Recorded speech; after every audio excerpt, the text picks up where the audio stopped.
Hi, this is Professor Erin Jansen, and I'm coming at you live from Saddleback College with a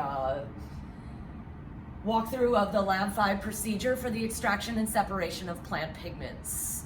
I'm going to start by getting my mortar and pestle and taking approximately 10 spinach leaves. And I'm going to go ahead and crush these with my mortar and pestle for about 30 seconds. Start releasing some of the pigments.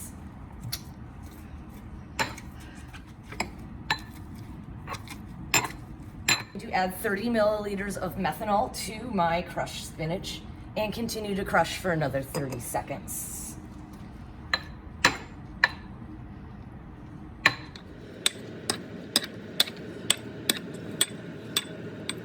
After crushing for 30 seconds with the methanol, I'm going to decant as much of the methanol as I can into a waste beaker.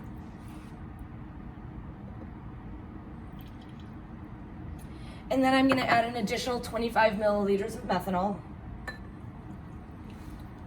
and 35 milliliters of petroleum ether, which is highly flammable, which is why I'm working under this fume snorkel right here. And then I'm going to continue to crush for another 2 minutes.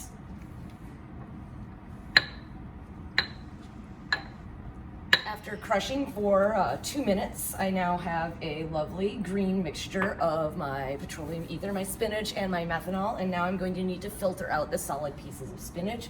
So I'm going to set up for a Buchner filtration. I'm going to take my sidearm flask, go ahead and clamp it so that it doesn't tip over.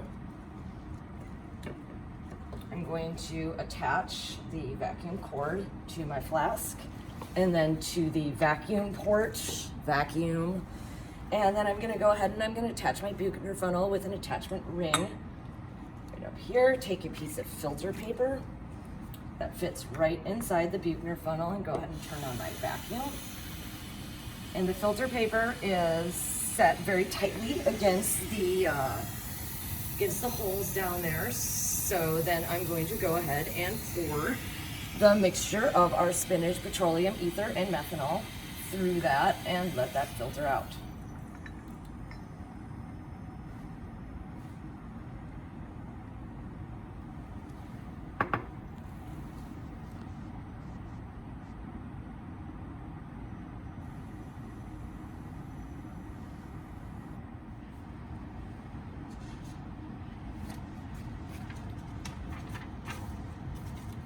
Now that my mixture is filtered, I'm going to remove and discard the solid waste and the ring.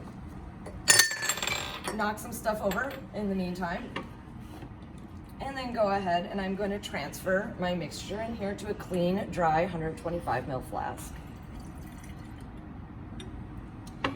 Then I'm going to add about 25 milliliters of water. I'm going to stopper this flask and I'm going to gently shake it so I don't create any foam, but I want to really mix that up.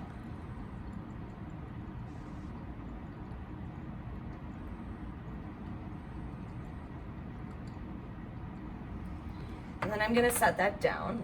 I'm going to unstopper that to release any pressure that builds up, and I'm going to allow the layers to separate.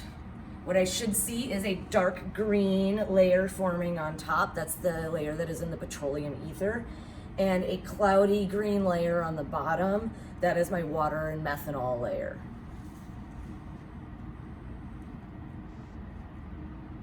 Now that my layers have separated, I'm going to use a Pasteur pipette to extract about 25 drops of my dark green top layer and transfer that into my smallest clean, dry flask.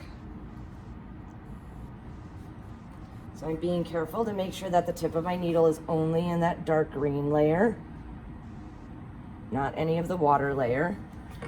I'm going ahead and I'm moving that over. I'm going to do that one more time just to make sure that I have enough liquid.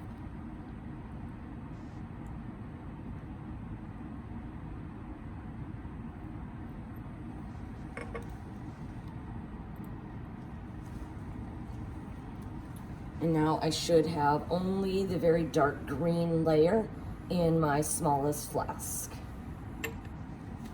Now, in order to separate my plant pigments that are present in this green petroleum ether mixture, I am going to use a TLC plate that's covered in silica gel.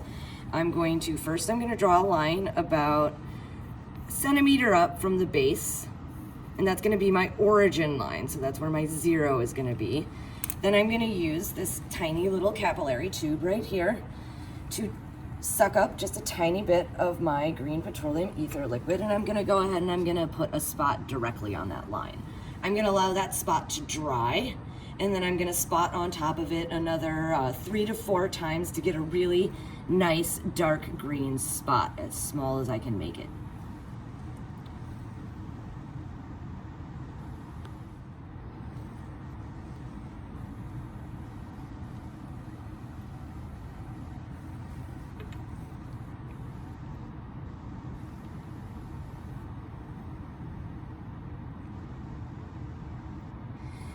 Then I'm going to allow the TLC plate to dry completely before I go ahead and put that in my chamber. So I want my spot to be nice and dry, and then I'm going to be ready to put it in my developing chamber and see what happens.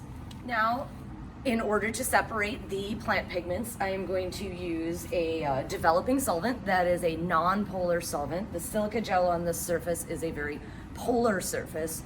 What we should see as we start to separate these molecules is that the more non-polar pigments are going to move with our solvent and move further up the plate, whereas our more polar pigments are going to interact more effectively with the silica gel on the plate, and they are going to stick and not move as far. So in order to set up my developing, I'm going to go ahead and I'm going to remove the cap from my developing chamber that already has my developing solvent in it. I'm going to carefully take my TLC plate and I'm going to set that in the developing chamber, making sure that my spot is above the surface of the liquid. Then I'm going to replace the cap, and I'm going to allow the solvent to travel up that TLC plate until it is about a centimeter from the top of the plate. Then I'm going to stop that and we shall see what happens.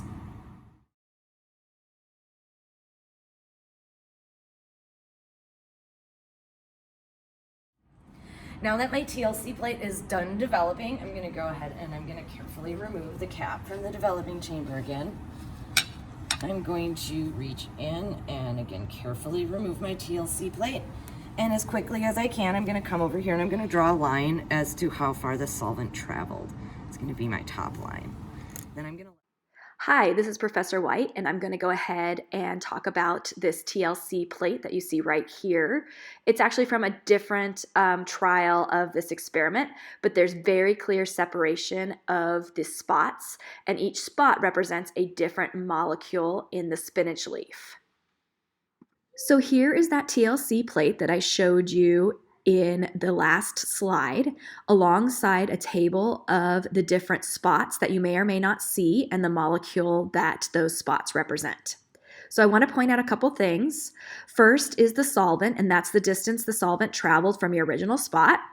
And that's going to be right up here on the top, that top line. So this also represents, this top line, you see a yellow-orange spot that traveled with that solvent at the same distance, and that's beta-carotene. It's a very nonpolar molecule, and the solvent is nonpolar, so it traveled all the way up the plate with the nonpolar solvent. A couple more things to point out is that there are some spots that are not visible. So pheophytin B is not visible, and xanthophyll 2 is not visible on this plate, and xanthophyll 3 is also not visible on this plate. I'm going to show you now a close-up of that TLC plate again, and what you're going to want to do is pause the video and write down the measurements for each of the spots that you do see in your data table. You are going to want to record each of these measurements to 1/10 of a centimeter. For example, you would write down 6.1 or 6.0.